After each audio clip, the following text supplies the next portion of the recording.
Welcome to Word Analogy Questions Part 2. In this video, we're going to focus on how to use a bridge sentence to solve word analogy questions and how to avoid some of the most common traps in the answer choices. Make sure to watch the first video in this series as well. A link will be included in this video's description.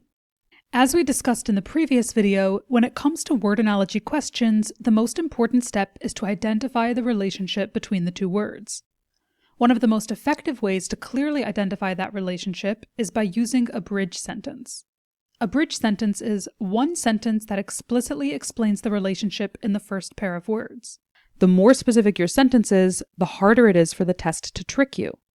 If your sentence is too general, then multiple answer choices will fit, and you'll get stuck. But if your sentence is specific, usually only one option will match it perfectly.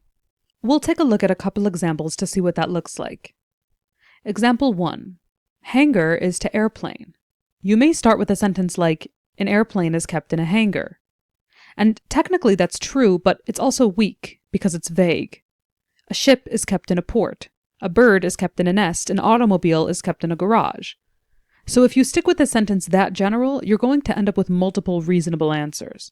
So instead, we tighten it into a stronger bridge sentence. A hangar is a man-made structure specifically built to store and protect an airplane. Now we test the choices against this sentence. Port is to ship. Is a port a man-made structure specifically built to protect a ship? Not really. A port is more like a docking area or town, not an enclosed storage building meant to protect the ship. Nest is to bird. Is a nest a man-made structure?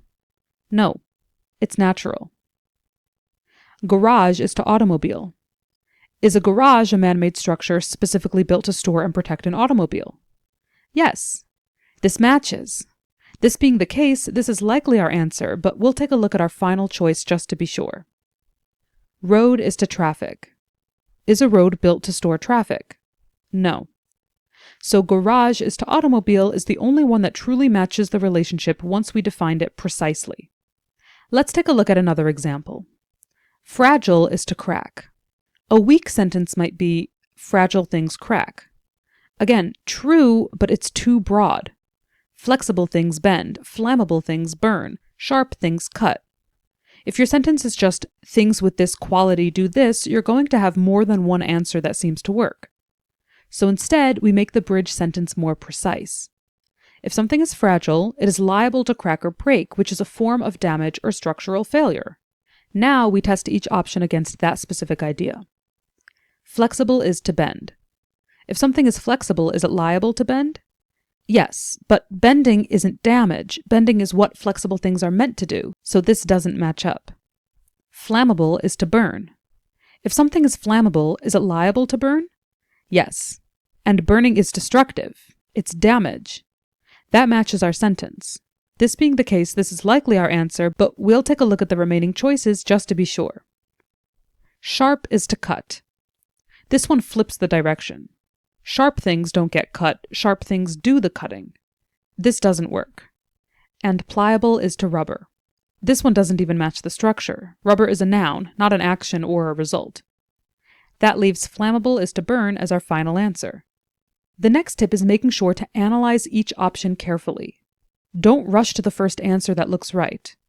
Aptitude tests are designed with distractors, answer choices that are related in some way but not in the specific way the analogy requires. So once you've created your bridge sentence, make sure you test all 4 options against it. Don't stop at the first one that seems reasonable. The correct answer is the one that matches your sentence precisely. Now let's look at some of the most common traps the answer choices may present you with, and how to avoid getting tripped up. What trips people up on tests isn't usually the concept. It's the answer choices that are designed to look appealing even though they don't actually match the logic of the original pair. We'll go through several examples. A. The associated but wrong relationship trap. One very common trap is an answer choice where the two words are strongly associated with each other but the relationship itself doesn't match. For example, cow is to herbivore. Here, the relationship is category-based. A cow is a type of herbivore. A tempting trap option might be grass is to field. These words feel like they go together. cows eat grass, grass grows in fields, your brain will naturally feel comfortable with this pair. But if you test it with a bridge sentence, even a simple one, the logic falls apart. A cow is a type of herbivore. Grass is not a type of field. So even though the words are related thematically, the relationship doesn't match. In analogy questions, logic always matters more than association. Next, we have the reversal trap. This is when the relationship itself is correct, but the order is flipped. For example, draw is to painting. This is an action-to-result relationship. Your bridge sentence would be, the action of drawing produces a painting. A tempting option might be, novel is to write. The action of writing does produce a novel, but notice the order. This pair is result to action, not action to result.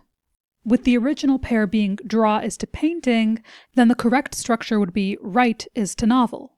But when the direction is reversed, the analogy no longer matches. This is why it's so important to pay attention not just to the relationship, but also to the direction of the relationship. Next, we have cross-pairing. This happens when you start building connections between the words in different pairs instead of focusing on the relationship within each pair.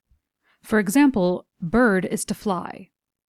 Think of the relationship as always being horizontal, between the two words in the same pair, and not vertical, between the question and the answer choices. A strong bridge sentence for this pair might be, a characteristic action of a bird is that it can fly. So the relationship here is subject to action. A tempting option might be, flock is to swarm. At first glance, this can feel convincing, as your brain may start building two vertical connections. A bird belongs to a flock, and a fly, meaning the insect, belongs to a swarm. Because both columns have a strong grouping connection, the answer can feel parallel. But that's not the relationship we defined. Apply the original bridge sentence to the option. A characteristic action of a flock is that it can swarm. That doesn't preserve the original subject-to-action relationship. It breaks that logic. A better match might be, dishwasher is to clean. Test it with the same sentence. A characteristic action of a dishwasher is that it can clean. This preserves the original structure perfectly. To avoid this trap, always lock your bridge sentence into place. Don't look for connections between the question words and the answer words. Only test whether the relationship between the two words in each pair matches horizontally. Next, we have the degree trap.